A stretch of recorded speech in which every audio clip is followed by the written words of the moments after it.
और रंजना रावत जी हमारे साथ हैं। जो अंकिता भंडारी हत्याकांड जब से हुआ है कोर्ट में, जब से यहाँ से मामला चल रहा है, लगातार जो है मुखर होकर आगे निकल रही हैं और यहाँ देख सकते हैं कि मातृशक्ति को एकजुट भी कर रही थी। आइए उन्हीं से जाने कि कितने उत्साहित हैं जो ये फैसला आ चुका है अंकिता भंडारी केस का आज।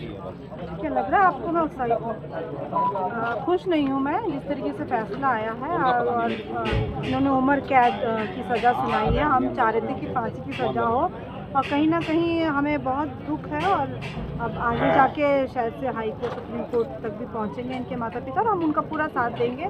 और हम लोग बिल्कुल खुश नहीं, क्योंकि हमारी मांग थी कि हम फांसी मिलनी चाहिए इन आरोपियों को जिन्होंने ऐसे जघन्य अपराध किया। और मैं ये भी चाहती हूँ कि वीआईपी का नाम भी उजागर होना चाहिए, जो वीआईपी जिसके कारण से अंकिता भंडारी के साथ बलात्कार हुआ और उसको उसकी निर्मम हत्या कर दी गई। तो वो वीआईपी है कौन?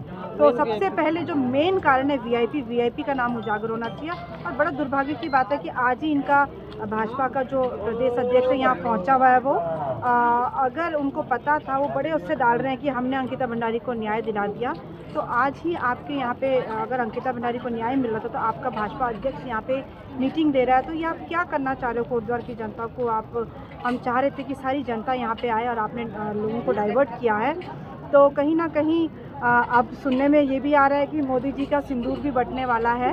तो हम तो सिर्फ अपने मांगों में अपने पति का ही सिंदूर भरना चाहेंगे। और ये जिस तरीके से मैं पूरी मातृशक्ति को आपके चैनल के माध्यम से संदेश देना चाहती हूँ कि अगर एक भी भाजपा का कार्यकर्ता आपके घर में सिंदूर लेकर आता है तो उनको मुंह तोड़ जवाब देकर घर से भगाना आप लोग, क्योंकि ये लोग सिर्फ और सिर्फ अपनी राजनीति की रोटियां सेकना चाहते हैं, अपनी सत्ता पाना चाहते हैं। इनको सिर्फ ये चाहिए कि बस हम सत्ता पर काबिज रहें और कुछ नहीं, चाहे वो चाहे बाइक हुक, हम लोग वो लोग यही चाहते हैं कि हम लोग सत्ता पे काबिज रहें, चाहे वो उसके लिए कुछ भी करें। तिरंगा यात्रा निकाल रहे, पहलगांव अटैक हुआ और उसमें आपने आतंकवादी तो पकड़े नहीं, आप जगह जगह तिरंगा यात्राएं तो खूब निकाल रहे हैं, लेकिन आपने वो आतंकवादी जो थे उस दिन जिन्होंने ऐसी निर्मम हत्या करी, वो आतंकवादियों को कहाँ पकड़ा आपने? उनको लेकर आइए ना सामने।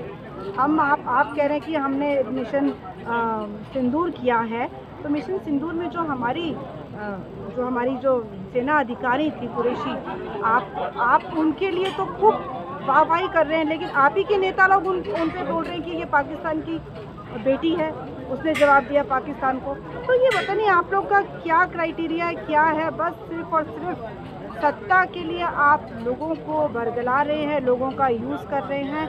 हम चाहते हैं कि अंकिता भंडारी को के जो हत्यारे हैं उनको फांसी की सज़ा होनी चाहिए।